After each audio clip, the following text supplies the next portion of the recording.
Hello, I'm James Newhouse. Hi, James. Welcome back to Small Talk. So tell me what you've set up on my table here. What I've set up is a series of rocks and knots. And I thought to myself, it's fun to make stuff out of rocks and knots because they're like nature that you can miniaturize and mold to the way you'd like. So where did you get the rocks? Well, the rocks mostly come from river rocks, and over the years I've collected a lot of them. Well, okay. So you collect them originally for... Oh, because they look cool. Oh, There's okay. just unique shapes here. This one was given to me by my father, and so is this one and this one. This I've had for years. And you got to be pretty ambitious to want to carry something like that home from the river. If you find something like this is a little more reasonable. But that kind of thing, you collect them over the years. And then I worked for this local lumber mill. And when I was running the lumber through, knots fall out. And they're kind of rare, but the ones that I did find, the offcuts that happened, are really unique. So the knots, they're kind of buried inside these offcuts, right? And so when we look at a piece like this, that knot is embedded in there. Well, some of them shake out, and then when I find them, I put them in different places.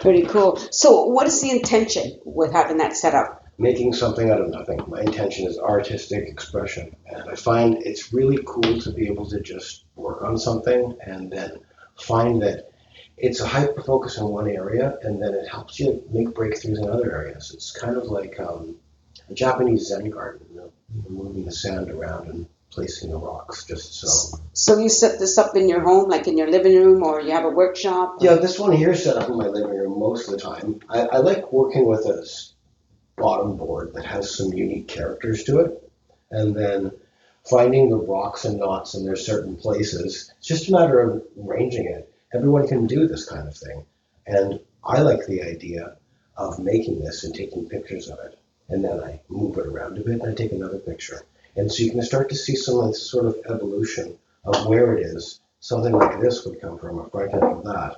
Now I move a small end like this in here and get rid of these ones. Take this, put it in behind. Now, it seems kind of arbitrary, but after you've been doing it a little while, it kind of becomes easy to create a sense of balance around it. So it's not sort of all that random, but in a way it is, right? Yes. So I imagine, yeah, whatever day or mood you're in, Yeah. right? Yeah, I just play around with it a bit, and that's what it looks like today. And this is what it looks like tomorrow. So now, do you have different size, the longboard you have there with that one piece? Mm-hmm. Over on that, I'm just going to turn the camera around a little bit because you got a smaller piece up on that stand there. Yes. Right? There's a smaller piece up here that's totally done, and there's kind of like a evolution here. We've got life and death happening here, and that these rocks and knots at some time were probably together, and now they've been brought together again. Okay, so do you sell this work? Well, it would be nice to market it, but it is nothing, and everyone can collect these kinds of things and do that. The unique sets that I was thinking about marketing that way would be 10 and 20, sets of 10 and 20, so you could arrange this the way that you'd like it. If you have 5 rocks and 5 knots, maybe a base plate, and very unique shapes like this. See, the thing is about these knots, a lot of woodworkers will know they're kind of rare, and you've got to get them from a factory, right? So I've collected a lot of them, and I plan to collect a lot more. So perhaps that will work. Now, do you think this would work for somebody who has attention deficit? Yeah, to hyper focus on something and use them as like ADHD blocks. Right. So as you would have these, centered in a certain direction that if you're having a thought about something you've got to process, you hyper focus on this kind of thing. It's going to help you get the thought process out of it. Right. That's the theory behind it. It works for me. Right. Yeah. No, just thinking, wouldn't it work great in a therapy office? I bet you it would. We can look into doing some kind of studies like that. I would really like the idea of knowing, like, if people have their hands on something like this, like, there's something therapeutic about that. And then when you finish what you like, and you take a picture of it, now it becomes temporal art.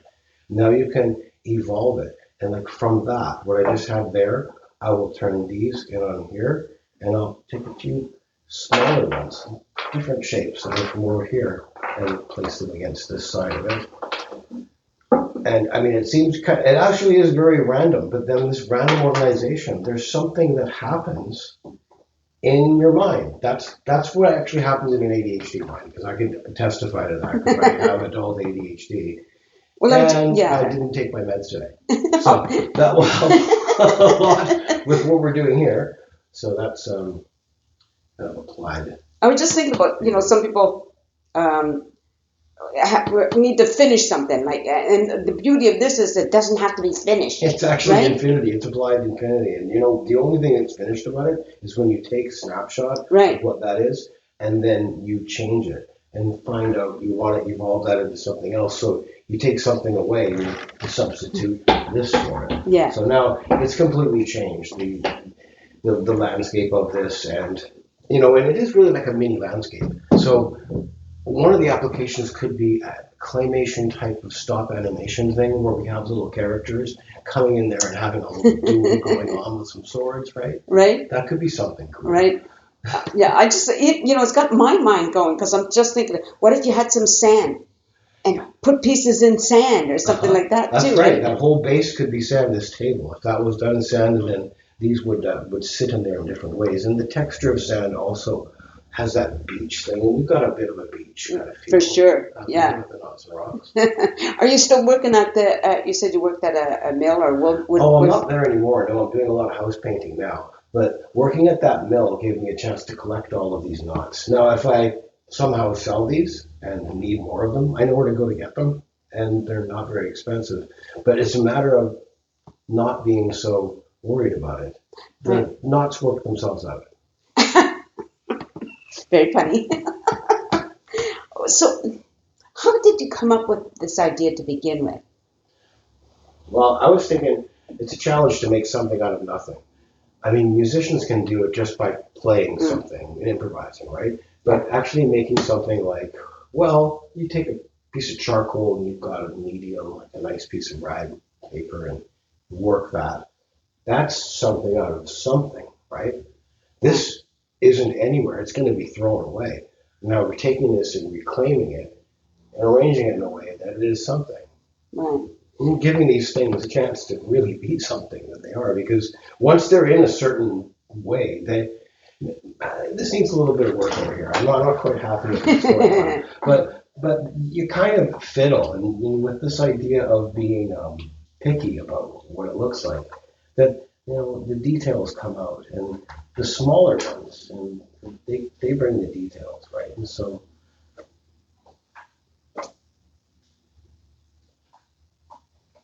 as I find a flat edge like this flat edge will go against the wood there. Okay. I think people can probably collect these kinds of things and do it on their own quite well. It may start a trend, is what I would like to see with lots of people. Wouldn't that be cool? And people can do it with other objects. It doesn't have to be wood and rocks. No, right? It doesn't. That's right.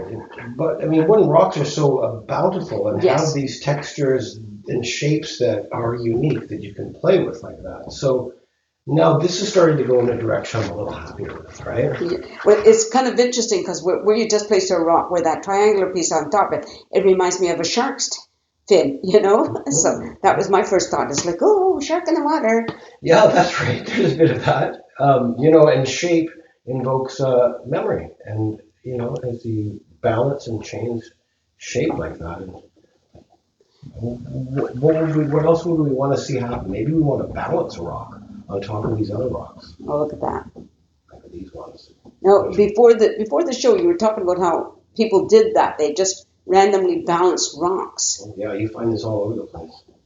It's interesting, because no matter where you go, camping and stuff, and you're down by the river, you'll find that people have set up rocks. And now I'm talking about this, and I can't quite get this point. But you know what it is? It's finding the 3 points that is consistent to holding the rock there.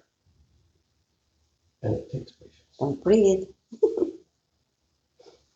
Oh, you got it. Very good. Well, so the really good rock balancers will do that, right? I'm not going to attempt to do it, because I don't think maybe that doesn't have the center of balance that I need it to. Or I put that one on top of that one. But people watch you and they think, can you actually make it do that? And you don't actually know if you can. You have to trust your sense of balance. Right. Exciting.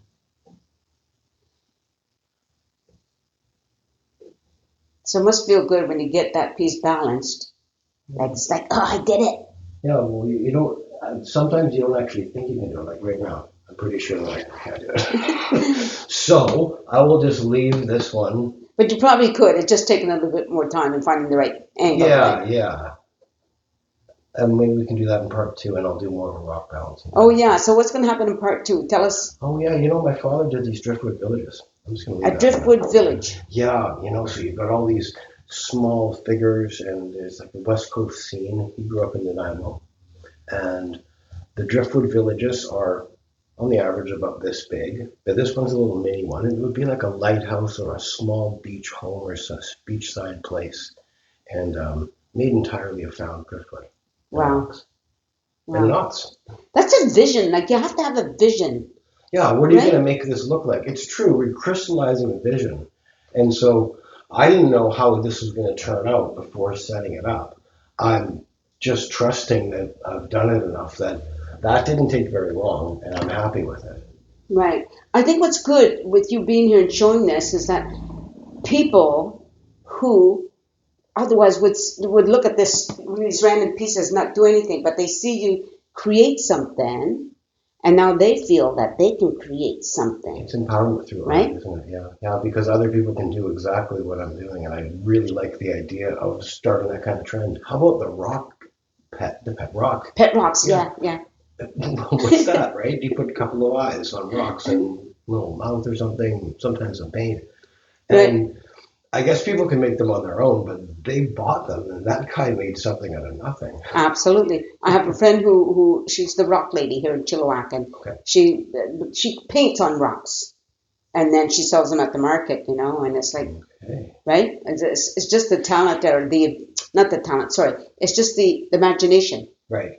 And the application. And the application, of course. Yeah. Saying, where are we going to put these rocks? Are they doorstops, maybe? I mean, I've seen that happen effectively. Those cute little painted doorstops, Yes. But I could incorporate painted rocks in with this. I like the texture of the natural rock that's happening with this.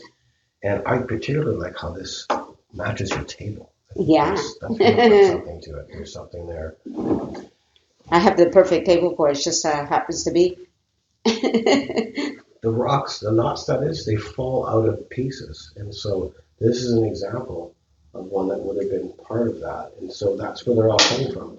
That goes straight through all right? Now, if enough of those are in a piece of wood, it's graded down to a lower grade, right? But, the ones that we get, the 2 are better, or 3 are better. We have, no, it doesn't. But there's a grading on them, and that has to do with how many knots that you have in a piece of wood, because it'll actually be a structural breach in the wood if it has so many that it's not actually good, or if there's so much cut off the side of it called lane, where you don't actually have the whole wood, you just have this, right? So it's not an entire piece, it's falling off, so a framer can't use that. Right. So they end up throwing these pieces. Well, that's where all the best stuff is the stuff they're throwing. That's where this piece came from. The base of this was an offcut at the end, and there's nothing they can use that kind of wood for, but it's so beautiful. It is beautiful. Yeah, it's like bowls on a tree, right? Yeah. That's another thing I think is so beautiful. Yeah, Yeah, the knots. I mean, just because you talk about this, has got my head all like all these ideas coming up. I want a bowl. Yeah, it is quite creative, being able to make something out of various shapes and sizes,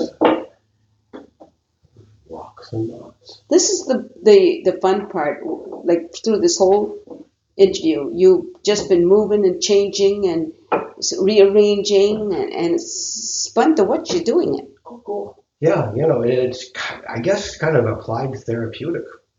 Part of doing this is that, and it's not really that hard at all. I mean, just playing around with it a bit. I've got a few pictures of it. Okay, sure. Yeah, let's. This is one that I did at home. It's the base plate of that one, and At home I have this set up on a dresser, Right. and I find that it's nice to do in the morning. It's kind of relaxing. Okay. Got it. Oh, that had a really big one in it. Yeah, and so this is one goes right across this whole thing, right? And so Wow. Wow. I get pretty active with them. When I get into the ones that have the background, and I want to just show you this because I have this blue sky background that I was working with, and it's kind of interesting because here's another thing about shape and color, right? Now you've got your foreground, but what completes it is a good background, and Oh, yeah. going all the way through this whole thing. Where to find this, but I can't find it. Anyway, so the background part of it is like a blue sky and valleys and that kind of thing. So I think there should be a screen behind this. If somebody has like a setup for doing this, then you can actually have different, like a large screen. So Right. that's maybe part two. I'll bring a TV. We'll have the TV here, and then you change the textures and have Scotland in the background, Right. or Yeah. have Yeah. Whatever. a Yeah. West Coast beach, or whatever the case is, right? Oh, that'd be so cool. Definitely cool. Well, thank you so much. This is really fun. So Thank you thanks for a having me, lot Nancy. for sure. And looking forward to part two. All right, Sounds to good. be continued. So thank you, James. Thank you, Nancy.